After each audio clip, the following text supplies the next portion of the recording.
आजचे कांदा बाजारभाव. बाजार समिती चंद्रपूर गजवड. आवक 600 क्विंटल. कमीत कमी दर 1500 रुपये, जास्तीत जास्त दर 3000 रुपये, सर्वसाधारण दर 2000 रुपये क्विंटल. बाजार समिती सोलापूर. आवक 19,965 क्विंटल. कमीत कमी दर 100 रुपये, जास्तीत जास्त दर 2400 रुपये, सर्वसाधारण दर 1000 रुपये क्विंटल. बाजार समिती नागपूर. आवक 1000 क्विंटल. कमीत कमी दर 1000 रुपये, जास्तीत जास्त दर 1700 रुपये, सर्वसाधारण दर 1550 रुपये क्विंटल. बाजार समिती अमरावती. आवक 409 क्विंटल. कमीत कमी दर 1200 रुपये, जास्तीत जास्त दर 1800 रुपये, सर्वसाधारण दर 1500 रुपये क्विंटल.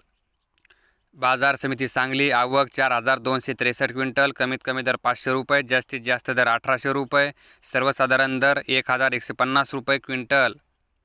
बाजार समिती पुणे मोशी. आवक 475 क्विंटल. कमीत कमी दर 500 रुपये, जास्तीत जास्त दर 1600 रुपये, सर्वसाधारण दर 500 रुपये क्विंटल.